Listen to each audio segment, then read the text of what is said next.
ತುಂಬ ಹೆಚ್ಚು ತಾವು ಕಾಲವನ್ನು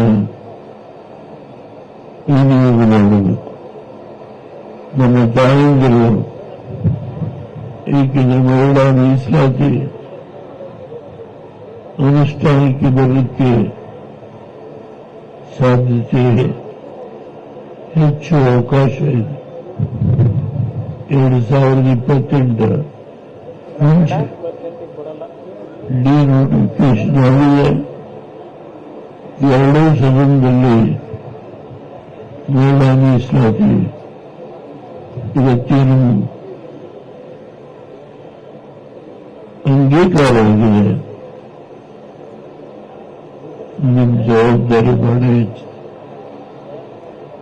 ಸುಮಾರು 78-80 ಜನ ಹೆಣ್ಣು ಮಕ್ಕಳು ಅಧಿಕಾರಕ್ಕೆ ಬರಲಿಕ್ಕೆ ಸಾಧ್ಯ. ಅದನ್ನು ನೀವು ಜಿಲ್ಲಾ ಪಂಚಾಯತಿ, ತಾಲೂಕು ಪಂಚಾಯತಿ ಅಷ್ಟೇ ಅಲ್ಲ, ಶಾಸಕರಲ್ಲಿ ಸುಮಾರು ಕರ್ನಾಟಕದಲ್ಲಿ 70-80 ಜನ ಹೆಣ್ಣು ಮಕ್ಕಳು ಬರಲಿಕ್ಕೆ ಸಾಧ್ಯ. ಈ ಸಾರಿ ದಯಮಾಡಿ ಗಮನದಲ್ಲಿಟ್ಕೊಳ್ಳಿ. ನಾನು ಹೆಣ್ಣುಮಕ್ಕಳ ವಿಭಾಗದ ಮುಖ್ಯಸ್ಥ ವಿಷಯದಲ್ಲಿ ತುಂಬಾ ಒಳ್ಳೆ ಕೆಲಸ ಮಾಡ್ತಾ ಇದ್ದಾರೆ ಅಂತ ನಾನು ಕೇಳಿದ್ದೇನೆ.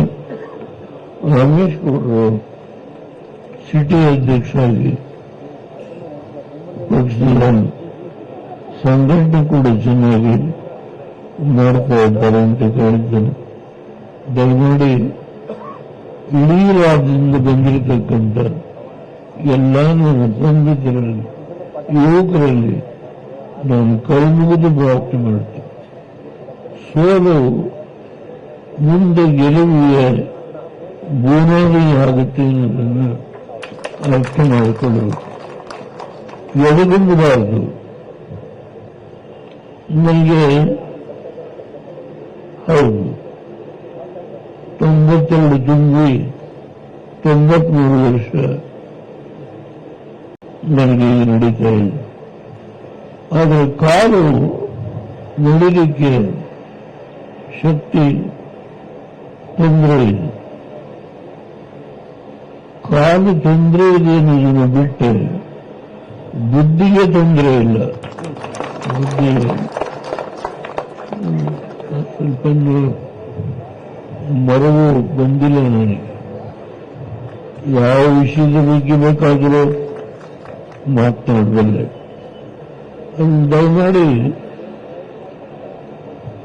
ನನ್ನ ಮನೆಗೆ, ನನ್ನ ಮನೆ ಅಂತ ಇಲ್ಲ, ನನ್ನ ಎರಡನೇ ಮಗಳ ಮನೆ ಇದ್ದೇನೆ. ಯಾರು ಬಂದರೂ, ಎಷ್ಟೊತ್ತರ ಬಂದರೂ ನಾನು ಯಾರನ್ನೂ ತಿರಸ್ಕಾರ ಮನೋಭಾವದಿಂದ ಎಂದೂ ನೋಡಿಲ್ಲ. ನೋಡೋದು ಯಾರು ಬೇಕಾದರೂ ಬನ್ನಿ, ಎಲ್ಲಿಗೆ ಬೇಕಾದರೂ ಕರೀರಿ, ಬರ್ತೇನೆ. ಯಾರು ತಪ್ಪು ತಿಳ್ಕೊಳ್ಬಾರದು. ಚಟ್ಪಟ್ಟ ಚುನಾವಣೆಯಲ್ಲಿ ನಾನು 32 ಕಡೆ ಬಹಿರಂಗ ಸಭೆ ಮಾಡಿದೆ. ಆದರೆ ಜನ ನಮ್ಮನ್ನು ಕೈ ಬಿಟ್ಟು ಹೇಳಲ್ಲ. ಸೋಲು ಹಾಗಾಯಿತು ಅಂತಲೂ ಬೇಡ, ಅದರ ಬಗ್ಗೆ ವಿಮರ್ಶೆ ಬೇಡ. ನಾವು ಸೋತಿದ್ದೇವೆ. ಅದಕ್ಕೆ ಹೇಳಿದ್ರೆ ಇಂದಿನ ಸೋಲು ಮುಂದಿನ ಗೆಲುವಿಗೆ ಬುನಾದಿಯಾಗಿದೆ.